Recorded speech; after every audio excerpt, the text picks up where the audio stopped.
Yo, what is going on, you guys, and welcome back to a brand new video. In today's video, I'm going to be talking about how I'd cross over Spider-Man from the MCU with Venom, and the multiple different ways it could go down, and which I think is the most feasible one. However, before we get into this, I want to let you guys know, if you haven't seen it already, I made a video pre-writing the MCU Spider-Man 3, and I highly recommend you go check it out if you haven't already, because in my opinion, it's one of my most proud videos, and I've also had loads of requests to make an MCU Spider-Man 4, and continue the story I stopped in the third one, so I might just do it. Anyway, with that being said, let's get straight into today's video. How will Tom Holland's Spider-Man cross over with Tom Hardy's Venom? Now, the first and most obvious choice is the third Spider-Man film inside of the MCU.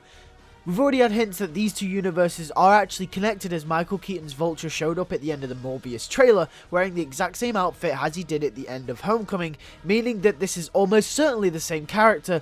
Therefore, with Sony's Venom universe and the MCU converging on one another, it's not out of the realm of possibility that the third Spider-Man film inside the MCU, that Venom could hop over into the MCU to be the main villain of that movie. However, I think this is the most unlikely option for a lot of reasons. I don't really think this is likely because the MCU are building up to a Sinister Six, including Michael Keaton's Vulture, Shocker, probably Mysterio, and maybe Morbius, and some others that haven't been introduced yet. So it's unlikely that Venom will be in the third movie if that movie is very Sinister Six related, or maybe has one or two more villains or characters that contribute to the Sinister Six movie. However, we know what Sony are like, but with Kevin Feige and Marvel Studios at the helm of some creative control, I don't think that it's likely we'll see Venom cross over into the MCU, or at least with Tom's Spider-Man, just yet. Another reason we probably won't see him just yet is because Venom has a second movie coming out, and most likely will have his own trilogy wrapping up the Eddie Brock story. So my main theory is here is if they were both smart,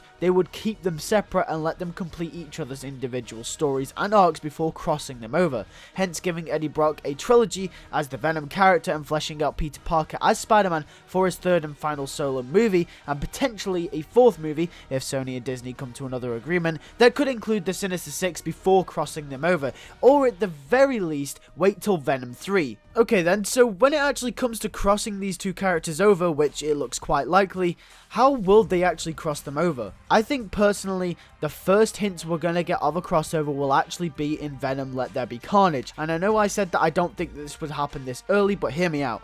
I think that this will be a short cameo from Tom Holland, so not an actual proper crossover of sorts, but just a cameo for Tom Holland's Spider-Man. He has been rumoured to appear in the film anyway, and I think he will. I think he'll have a short cameo appearance which really cements the moment from the Morbius trailer that these two universes are connected and can acknowledge each other. However, I don't think that they'll directly interact for a big payoff moment. As I said, I think that it'll be too early at this point. They might acknowledge each other's existence, but I don't think that they will interact. Okay, so if there are hints at this point, when will we get the big moment? Now, before I get into this, there is something we're going to have to understand about the Disney-Sony deal with these universes, and I think this is something I've picked up on while watching both ends of the stick. It seems that the Marvel Cinematic Universe won't acknowledge Sony's universe, however, Sony will acknowledge the MCU. It seems weird at first, but just hear me out. I feel like with the MCU being the top dog in this scenario and having a 100% success rate when it comes to critically acclaimed movies, I don't think they're going to want to address Sony in case Sony put out any movies that could potentially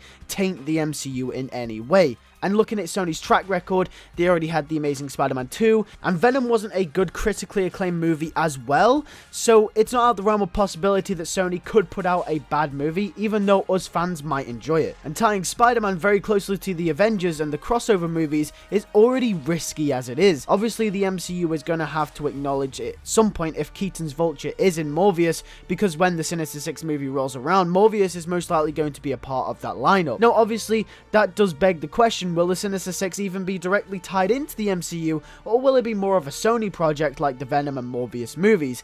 In that, will they take place inside the MCU but just not directly address anything like Tony Stark, like the Avengers? It's all very confusing. However, I think the Venom crossover will happen this way. I think that Spider-Man will cross over into the Sony side of the universe rather than the other way around, due to the tainting and messing with the main continuity, as I mentioned before. Marvel doesn't want to do that. So I think that Spider-Man Spider-Man will cross over at the earliest in Venom 3, and I think it'll be after both MCU Spider-Man 3 and the Avengers style crossover that Tom will take part in. Then I think will come the Venom crossover either in a separate movie or, like I said, the absolute earliest, Venom 3, for their big payoff moment when they'll finally interact with each other. Then Disney and Sony will renegotiate their deal, whether they want to do more movies in or out the MCU, and then go forward with another story, maybe even Sinister 6 if they haven't done it already at that point, and so on. However, with that being said, those are just some of my predictions on how and when Spider-Man and Venom will cross over.